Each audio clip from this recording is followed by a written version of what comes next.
Ilmu pertama yang akan diangkat daripada muka bumi ini adalah ilmu khusyuk, sehingga didapati orang salat walaupun ramai tak ada seorang pun yang khusyuk, wal iyadu billah.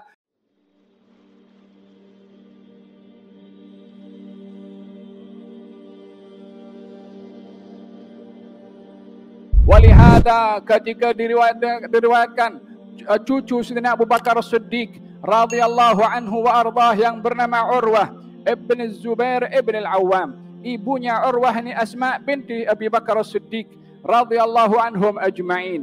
Urwah ibn Zubair dipanggil daripada Madinah menuju ke Syam oleh Hisham bin Abdul Malik pada pemerintahannya. Berjalan daripada Madinah sampai ke negeri Asyam. Dalam perjalanannya beliau itu terluka. Dalam perjalanan yang semakin jauh, luka itu semakin merebak ke anggota kakinya, sehingga sampai di Asyam, semua dokter yang sedang berhimpun pada ketika itu memutuskan agar supaya kaki ini dipotong, kalau tidak akan merebak kepada bahagian yang lainnya.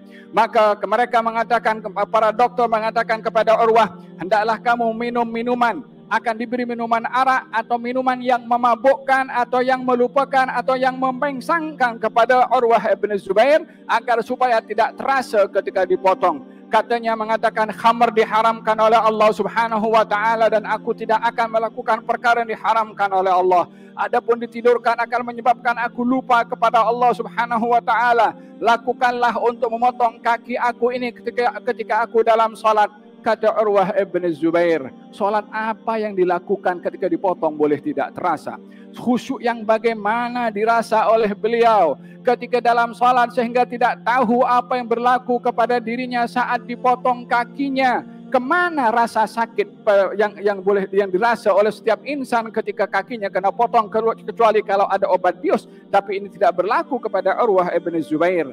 Dilakukan dalam keadaan beliau sujud, dalam keadaan menghadap kepada Allah Subhanahu wa taala. Qad aflahal mu'minun alladzina hum fi salatihim khashi'un. Betuah orang-orang beriman. Siapa mereka beriman ya Rabbi? Mereka yang dalam salatnya khusyuk. Dalam salat awwalu ilmin yunza' minal ardi ilmul khusyuk. Ilmu pertama yang akan diangkat daripada muka bumi ini adalah ilmu khusyuk, sehingga didapati orang salat walaupun ramai tak ada seorang pun yang khusyuk, wal iyadu billah. Oleh sebab yang demikian, carilah nilai dan makna serta implikasi salat di luar salat melalui khusyuknya kita berada di dalam salat. Demikian yang diingatkan oleh Allah Subhanahu wa taala di dalam Al-Qur'anul Karim. Urwah ibn Zubair ketika salat dan dilakukan pemotongan kakinya, selesai daripada pemotongan kaki dalam keadaan beliau rehat, didatangi oleh Hisham bin Abdul Malik untuk menjenguk kepada Urwah bin Zubair. Katanya saat bangun daripada tidurnya diziarahi oleh Hisham bin Abdul Malik dan mengucapkan kata-kata yang menghibur kepada Urwah. Kata Urwah mengatakan, Alhamdulillah, inna lillahi wa inna ilaihi raji'un. Aku bersyukur kepada Allah memberikan kepada aku 4 anggota, tangan kanan, tangan kiri, kaki kanan dan juga kaki kiri. Aku bersyukur karena diberi 4, lalu diambil 1 oleh Allah Subhanahu wa taala. Aku juga bersyukur karena masih ada 3 walaupun 1 diambil. Melihat kepada Allah Subhanahu wa taala, bukan apa yang diambil tetapi apa yang diberi oleh Allah Subhanahu wa taala kepadanya, sehingga walaupun berjalan dengan menggunakan tongkat tidak pernah komplain kepada Allah.